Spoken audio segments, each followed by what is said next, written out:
We have a different structure than Italy or the other European countries. The difference is that we have one trade union in each sector, and in this one trade union we have all the policies. So in Greece we have one confederation for the public sector named ADD, and one confederation for the private sector named GESE. All the workers, all the employees, we are in one union in reality, or in the private sector, if we have a strike, the problem is the balance of forces in the trade union to take the decision. When we take the decision, that means that we haven't, for example, in a factory, 3 different trade unions. That means maybe one makes strike, but the factory or everything it works because the other trade unions didn't make strike. So in the public sector, we have participated in the trade unions something like 70% of the employees. In the private sector, because of the huge unemployment after the crisis, that means the 1 in every 3 workers, they haven't worked. So there, the participation in the trade unions, it is much, much lower. It is around 15%. And the main reason is that in the public sector, normally until now, they didn't lay off you if you struggle with the trade union. Because they have stopped to take people in the public sector for work, employees, the age, it goes up and up. So this is a problem anyway.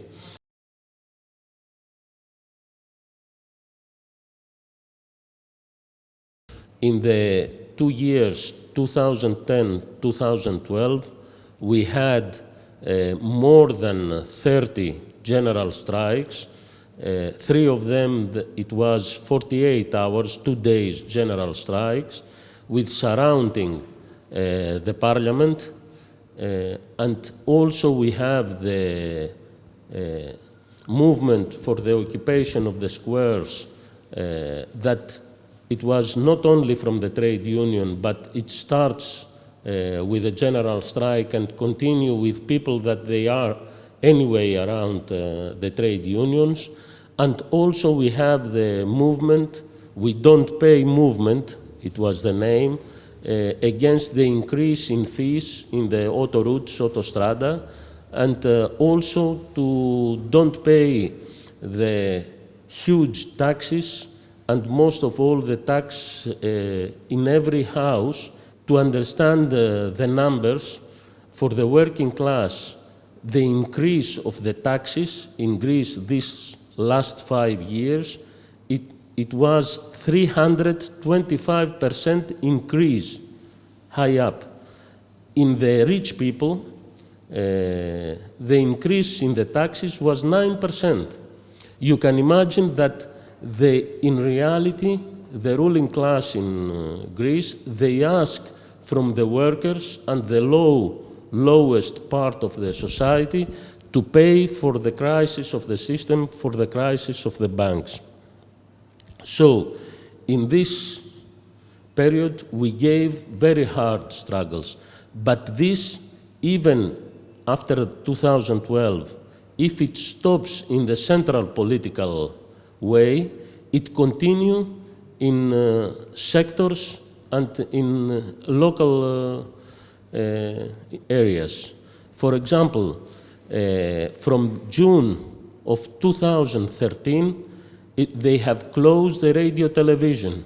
That means more than 3,500 people lay off. So they make occupation not only in the central building of the station in Athens, but also in all the local radio in all over Greece, and they continue this struggle until now. The same, for example, the 595 cleaners of the finance ministry. The cleaners, they put them out from the work, and they make a struggle from now it's more than 1 year, until now they are in occupation in front of the finance ministry.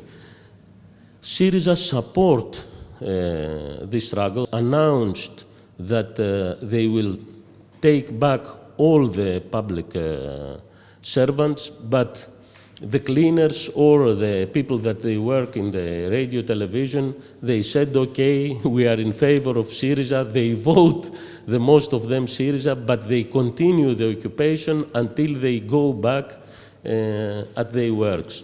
The last battle that we have in the public sector, it was the battle against the valuation. The right government used the valuation to choose which employees they put them out from the work. So we make a hard struggle. We didn't make the text, the papers for the valuation. All the trade unions take these papers and destroyed it, and nobody gives to the director or to the ministry papers for the valuation. Now, Syriza announced that it will stop this kind of valuation, and most serious of all is that he will take back to the public sector then about 9,000 employees that the last government has put them out from the jobs. So this is the elections and the coming of Syriza in the government. In reality, it was a result from all these struggles. The workers, the people, the unemployed people, they try to stop the austerity policies. They try hard all these years. They didn't succeed with all these fights, so they turn and they use even the electoral way, the vote. For that, we saw that it collapsed the Social Democrats. You remember it was a party of 45%, and now they are 5%. And it came up, in reality, Syriza.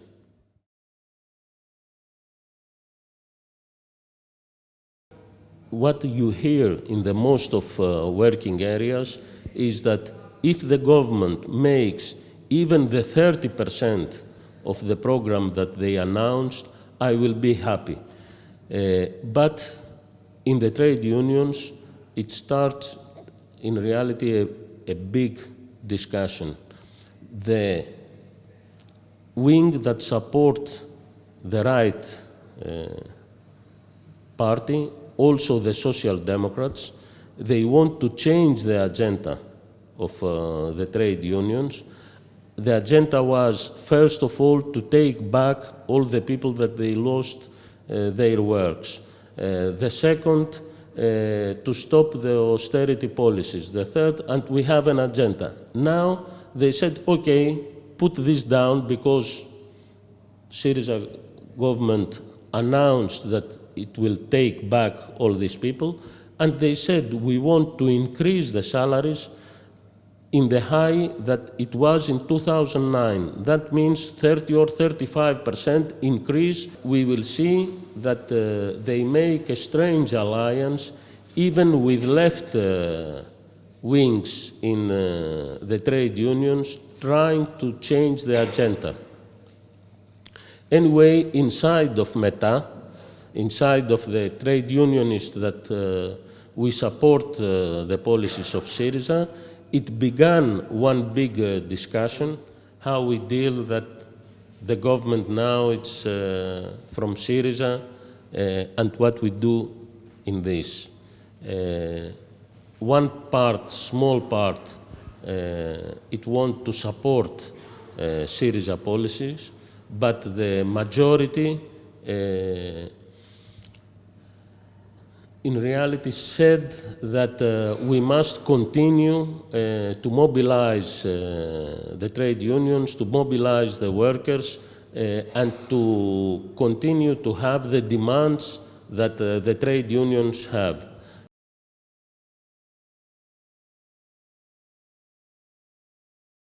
First of all, it is a humanitarian crisis. We have 1,500, that means something near to 30% of the working forces in Greece, they are unemployment. We have something like 800,000 workers that they work, but they didn't take the wage every month. The big factories and the bosses, they must give to them from 1 month until 1 year. And also, the one in every 5 workers, he works without a social insurance. A big part of the workers also, they work 3-4 hours a week, or part-time, or with flexibility work. So these neoliberal policies, austerity policies, they destroy the society. And the more of all of this is that they destroy even in the health. In all over Greece, they have closed 5 hospitals, and the hospitals now, they are work with 15,000 nurses and doctors, less empty positions. Now the new government, because they haven't money, announced that they will put in hospitals 1,007 nurses and doctors. It's nothing. Even we have in some schools children that they faint because they're starving, and the teachers, elementary teachers or higher, they try with their own sources to solve the problem of the starving in some kids. So in reality, it's a humanitarian crisis. The first law that Syriza voted in the parliament is a vote against the humanitarian crisis. So they give in some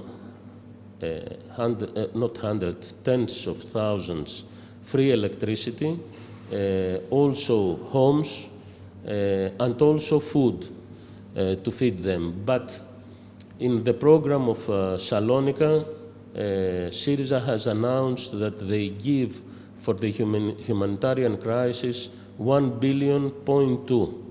And now this program, it costs 200,000 euros. So it is a solution, but very small for the needs of the people.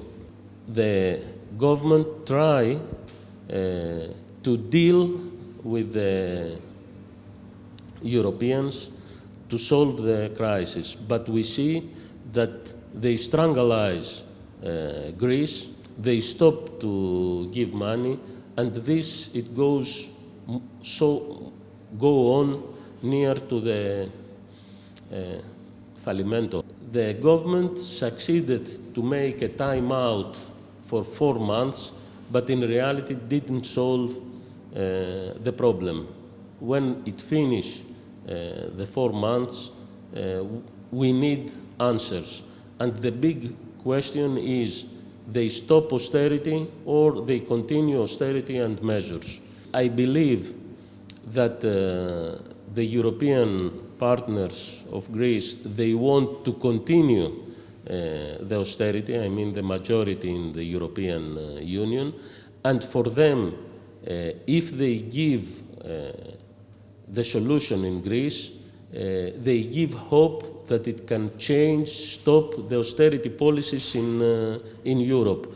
After Greece, it came Podemos in Spain, it came Sinn Féin in Ireland. After that, it continued in Italy that they won't stop the austerity. So they don't want to give this hope to the European workers. So I believe they don't make the deal, or they push the Greek government to continue in a way the austerity policies.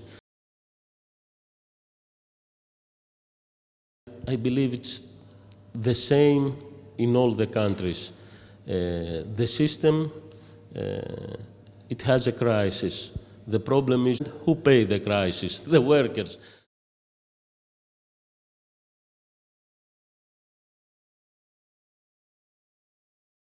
The concrete program of Salonika, that it gave a big boost in Syriza, it was a program that it says that it goes the lowest salary, the lowest wage from 530 euros to 751 euro, that no one under 12,000 euros didn't pay taxes, that it make again the collective agreement for the workers.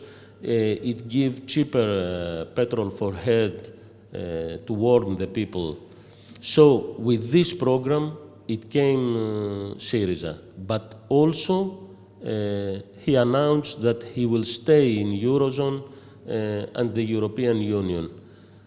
In my personal view, I believe that the two of them, it's difficult. I mean, because the Europeans, they don't want to stop the austerity policies. So I can't give you an answer what it will be happen in June, but I believe that all the options are open because we have a big discussion in Syriza. For sure, we prefer to, the majority of Syriza says that the solution inside the European Union and the Eurozone, but also the big majority of Syriza and society says that we must stay the austerity policies. So if we can't do the two of them, we will see what will be the decisions in Syriza.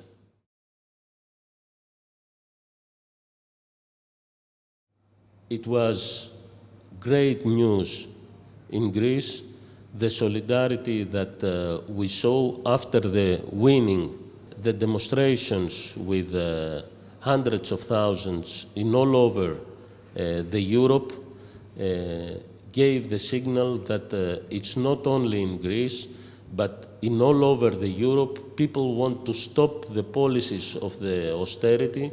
If Greece stay alone in this, they will stranglize Greece as they did with Cyprus before. So we need to give this fight all together, I mean the European workers, all the trade union all over Europe, because this is the only way to stop this policy. Thank you.